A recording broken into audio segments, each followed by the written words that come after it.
Hey everybody, it's Emma. Thank you very much for joining me in this video. I wanted to talk about a couple of the holiday sets that I picked up recently and just share with you my thoughts. So I'm going to be talking about the Stila Written in the Stars Glitter and Glow Liquid Eyeshadow set. This, at the time of filming, is still available. I also want to talk about the Bite Beauty Agave Lip Set. Now this, I can't find the actual set, but all of the products that are in here are permanent in Bite's Agave Lip range. So I figured I could still tell you what I thought of all of these products. So let's dive in. So let me start with the Bite since it's here. So this set came with a sample each of the Agave Lip Scrub, the Agave Lip Balm, and the Agave Lip Mask. Now, I have been wanting to try this lip mask for years, but just could never fork over $30 for a lip balm. They come out with sets in the past holiday seasons that had a little sample of it, but I just never jumped on it quick enough. So this year, I did. Long story short, and I'm gonna go into the long story if you're interested, but long story short, while I have enjoyed using these products, and I'm very glad that I have been able to try all these products, I personally don't think any of them are worth the price tag. So let's start with the lip scrub. Now this is probably my least favorite thing in here. I usually use the e.l.f. lip exfoliator, which is just a few dollars. It's shaped like a lipstick. You rub it on your lips and just kind of wipe away any excess. You're good to go. This has much more. It's in a pot. It's very gloopy. And the sugar that is the actual exfoliator in here all settles to the bottom. So you have to kind of get in there and mix it up before you can even use it. It's very, very messy. Now, once you get it mixed up, you spread it on your lips, kind of rub it in, and then add water, and it emulsifies and you can rinse it away. And I just find that there's not enough sugar in it to really exfoliate as much as I would like it to. It smells like you should be able to eat it. It smells delicious. It smells kind of like the inside of a pecan pie. It's very vanilla-y, very sweet. It smells amazing. And you know, Bite is all food grade ingredients, and you probably could eat this without getting sick, but you know, they don't tell you to eat it, so I don't. I find it to be very messy and something that I could probably make myself if I wanted to. Maybe it wouldn't have the same specific smell or whatnot, but it's not worth I think this is about $18 for the full size. I don't think it's worth it. Next up is, covered in stuff. Next up is the Agave Lip Balm. This comes in this little kind of, almost like a little pill. And you get a decent amount. It is a very heavy balm. In fact, you can see how it's kind of bent and has some lines around the side. That's from me using it. It kind of moves side to side and scrapes the side of the packaging because it's really, really thick. It doesn't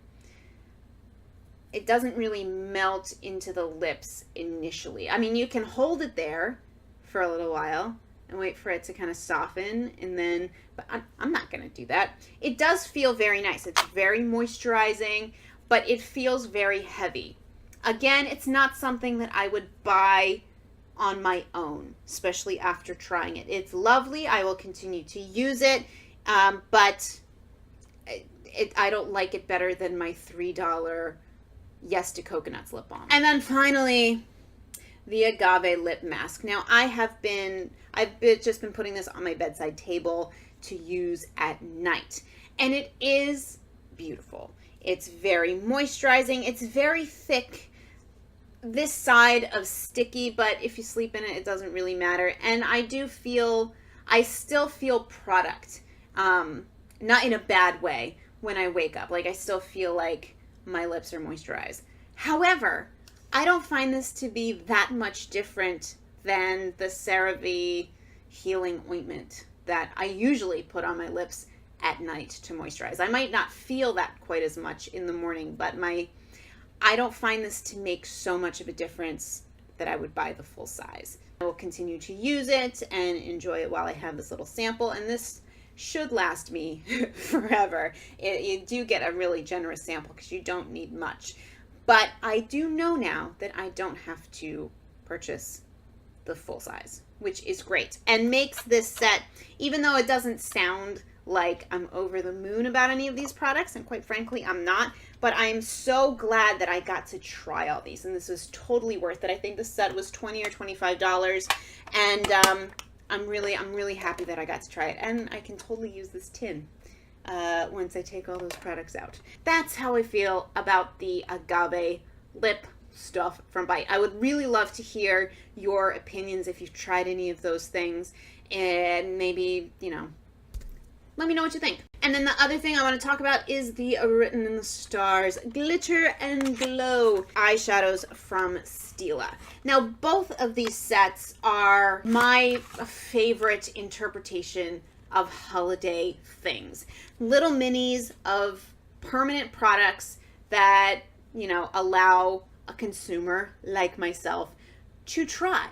I would really love that sort of thing all year round. But let's talk about this set. So you get 3 of the Liquid Metals glitter eyeshadows. I have been wanting to try these since before Stila was cruelty-free again, so I'm very happy that they are so that I could play with these.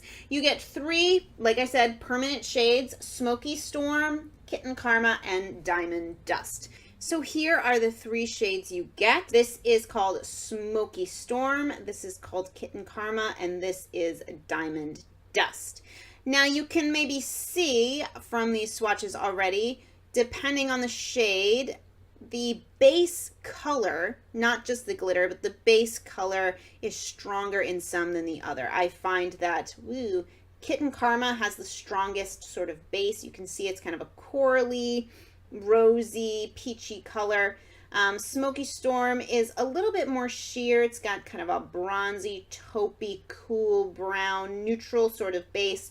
And then Diamond Dust doesn't really have a base, but it has this kind of holographic glitter, while these other 2 shades have a silver glitter. Diamond Dust is definitely my favorite, and out of these 3 shades, the only one I would really consider buying a full size. I just love the holographic glitter. I think it's beautiful. It's very versatile because it doesn't have a base color to it. You can put it on top of anything. I personally bought these more thinking that they would be a top coat and not necessarily a one and done sort of deal. So just so you know, that's kind of where I'm coming from. Kitten Karma is actually my least favorite. I thought that was going to be my favorite because in the tube it looks so pretty and kind of rose goldy peachy, but I find that because there is the silver glitter in it looks kind of awkward. It definitely has, like I said, the strongest base color, so it definitely can be used just by itself. I wish it had a gold or a peach glitter in it rather than a silver. The glitter is beautiful, but it's definitely the one that I reach for the least. And then Smokey Storm was the one that I figured that I was probably not going to reach for as much because it's so neutral, and I tend to not be much of a neutral gal. But it's just pretty. If I'm not going for the holographic sparkle of Diamond Dust, I don't find these to be very neutral-able. Just the glitter brings it to another level, you know what I mean? But the Smokey Storm has been a really beautiful color just to kind of toss in the inner corner or place on the center of the lid if I'm doing a more kind of neutral look, or even if I'm playing with some color elsewhere. It also has this, it looks like the same glitter that is in Kitten Karma, which is kind of a shame because I feel like when they hit the light, you know, they look relatively similar. Like I really wish Kitten Karma had a different color glitter in it. But again, I'm having a lot of fun playing with these, honestly. And Diamond Dust, I would definitely consider actually buying a full size. I find all 3 of these shades last very well, and I don't get that much fallout, especially if I work in very thin layers, small amounts, it tends to stay put. I always wear my Wet n Wild eyeshadow primer under any eye look that I do. I have tried these with the NYX glitter primer, and I actually found that they lasted way worse. So you don't need to add, or at least in my experience, adding a glitter primer did not help. In fact, it kind of hurt the longevity of these shadows. But I am really happy that I got to play with these. I think this is a really great set. You get 3 of these minis for, I think, either the same price or maybe $1 more than a full-size single shade. However, if there's only one shade you're really interested in, just get that. Just get that. So those are my thoughts on the Written in the Stars Glitter and Glow set from Stila, which, like I said, is still available at the time of filming / posting. So those are the couple holiday things that I have picked up for myself. I don't really know anybody else who's super into makeup, so I probably won't have another holiday haul for you, but I would be really interested to hear what you guys have been getting either for yourselves or for your makeup loving friends and family for the holidays, and let me know in the comment section below. And if you've tried any of this stuff, if you're interested, if you're not, let's chat. And I look forward to hearing from you, and I will see you in the next one. Bye, guys.